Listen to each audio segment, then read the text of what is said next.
शुभम और कबीर दोनों एक ही मोहल्ले में रहते थे और एक ही स्कूल में पढ़ते थे। दोनों ने सारे मोहल्ले की नाक में दम कर रखा था। कभी किसी के बगीचे से आम चुरा लेना तो कभी किसी की खिड़की का कांच तोड़ देना। दिन भर इसी तरह की शरारतें करने में उन्हें मजा आता था। दोनों के ही माता पिता गरीब थे, फिर भी उन्होंने उनका दाखिला अच्छे स्कूल में करवाया था। एक दिन, यार कबीर, आज कुछ नई तरह की शरारत की जाए। तेरे दिमाग में कोई प्लान है क्या? हाँ, आज स्कूल के बाद हम अपने घर के पास वाले शंभू काका की गाय जो नदी के पास चरती हैं, उन्हें हाँक कर जंगल में छोड़ आएंगे। जब शंभू काका को अपनी गाय नहीं मिलेंगी तब उन्हें चिढ़ाने में बड़ा मजा आएगा। हाँ यार, बड़ा मजा आएगा। फिर दोनों स्कूल चले गए। स्कूल में, चलो बच्चों, अपनी अपनी किताबें खोलो। आज का चैप्टर है क्रिसमस। आज हम क्रिसमस और प्रभु यीशु के जीवन के बारे में पढ़ेंगे। फिर रीता मैडम उन्हें क्रिसमस की कहानी बताती है। सब बड़े मन से क्रिसमस की कहानी सुनते हैं। तो बच्चों, कैसी लगी क्रिसमस की कहानी? बहुत अच्छी थी मैडम। मैडम, क्या आपने जो कहा वो सब सच है? क्या? यही कि क्रिसमस की रात सांता क्लॉज बच्चों को तोहफे देते हैं, जो भी मांगो वो। एकदम सच है, मगर सिर्फ अच्छे बच्चों को जो मन लगाकर पढ़ाई करते हैं और किसी को भी परेशान नहीं करते हैं और किसी का दिल नहीं दुखाते। हम भी मन लगाकर पढ़ेंगे और कोई भी बुरा काम नहीं करेंगे मैडम। मुझे तो नहीं लगता मैडम कि सांता क्लॉज सच में होते भी हैं। ये सब तो सिर्फ कहानियां हैं। सच्चे मन से विश्वास करो और कोई गलत काम मत करो। सांता जरूर आएंगे। अब चलो बच्चों, आज की क्लास यहीं खत्म। कल सब इस चैप्टर को अच्छे से पढ़ कर आना।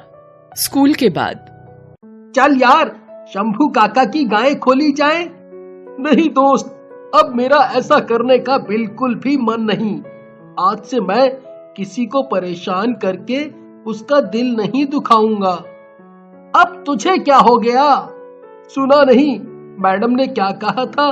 जो अच्छे बच्चे होते हैं सांता उनको ही तोहफे देते हैं। क्या यार, तू भी इन सब बातों को मानने लगा? अब चल जल्दी कर, नहीं तो शंभू काका आ जाएंगे।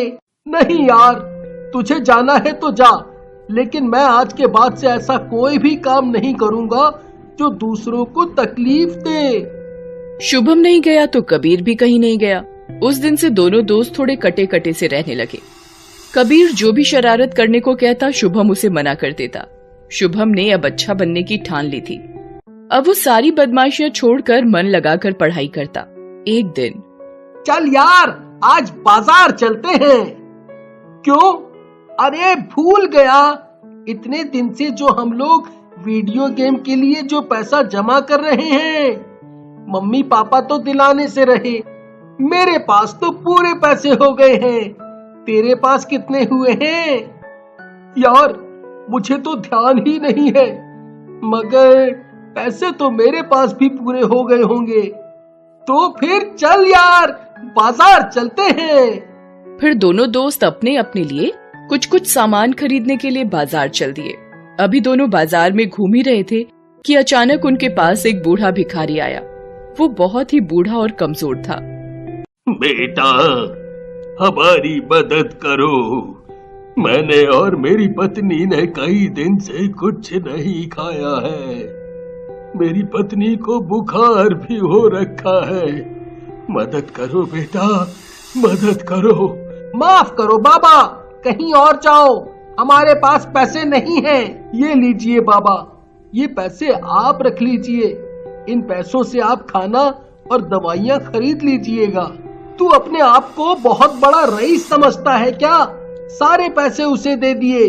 अरे अपने माँ बाप भी तो मजदूरी ही करते हैं, तभी तो हमें खुद से पैसे जमा करने पड़े इस वीडियो गेम के लिए। और तू जाकर उस भिखारी को अपने सारे पैसे दे आया। तू अपने लिए वीडियो गेम खरीद ले दोस्त। मुझे उस भिखारी को पैसे देकर जो खुशी मिली है ना, वो तो मुझे किसी भी तरह का गेम खरीदने पर नहीं मिलती। मैं जानता हूँ कि हमारे माँ बाप भी गरीब हैं, मगर दुनिया में ऐसे बहुत से लोग हैं जो हमसे भी गरीब हैं। उन्हें हमारी मदद की जरूरत है।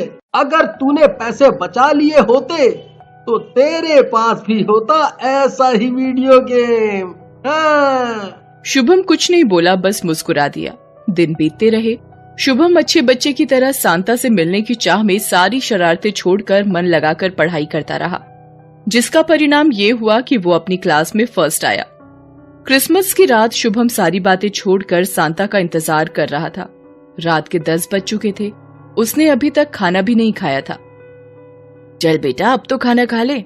जिद मत करो बेटा, सांता को आना होता तो अभी तक आ जाते। मुझे विश्वास है माँ, सांता जरूर आएंगे। मैंने किसी को परेशान नहीं किया और अपनी क्लास में फर्स्ट भी आया हूँ। सांता जरूर आएंगे माँ। ठीक है, तू करता रह इंतजार। खाना निकाल कर रख दिया है, जब भूख लगे खा लेना। मैं सोने जा रही हूँ। शुभम इंतजार करता रहा। आधी रात होने को आई। अब शुभम भी थक चुका था और उसे नींद भी आ रही थी। लगता है कबीर ठीक कहता था, सांता सिर्फ कहानियों में होते हैं। अभी शुभम ये सोच ही रहा था कि सोचते सोचते उसे नींद के झोंके ने आ घेरा। तभी अचानक उसे बाहर से घंटियों का धीमा स्वर सुनाई दिया। शुभम ने दौड़कर दरवाजा खोला। अचानक उसे ठंडी हवा का झोंका लगा और वो भीतर तक कांप गया। फिर उसकी नजर आसमान की तरफ गई। चारों तरफ चांदनी छिटकी हुई थी। उसी चांदनी की रोशनी में उसने देखा कि सांता क्लॉज अपने स्लेज, जिसे 8 रेनडियर यानी हिरन खींच रहे थे, उसके घर के ऊपर से गुजरे और ऊपर से गुजरते हुए उन्होंने लाल रंग का एक खूबसूरत पैकेट शुभम के सामने गिरा दिया। फिर सांता ने एक जोर की आवाज लगाई, हो हो हो हो हो हो हो हो, merry Christmas my son, merry Christmas. मेरा विश्वास जीत गया। मुझे सांता ने तोहफा दिया है। ये! इसके बाद जैसे ही शुभम नींद से चौंक कर उठता है, उस वक्त तक सुबह का उजाला फैलने लगा था। क्या वो सब मेरा एक सपना था? क्या सांता मेरे सपने में आए थे? नहीं, ऐसा नहीं है। मैंने महसूस किया था उन सब चीजों को। फिर वो बिस्तर से उतरने लगता है। तभी उसका पैर किसी चीज से टकराता है। शुभम नीचे झुककर देखता है। उसके बिस्तर के नीचे ठीक वैसा ही लाल रंग का पैकेट था जैसा सपने में उसे सांता ने दिया था। उसने वह तोहफा खोला तो उसमें वैसा ही प्यारा सा एक वीडियो गेम था जो उसने खिलौनों की दुकान पर देखा था। वो ये तोहफा पाकर बहुत खुश हुआ। उसने अगली सुबह जाकर ये घटना कबीर को बताई। ये सुनकर कबीर बहुत हैरान हुआ। उसे अब बहुत अफसोस हो रहा था कि क्यों नहीं उसने शुभम की बात मानकर शरारत करना छोड़ा। उस दिन के बाद से कबीर ने भी अच्छा बच्चा बनने का फैसला किया। जो भी सच्चे मन से सांता में विश्वास रखकर अच्छे काम करता है, सांता उसके पास जरूर आते हैं।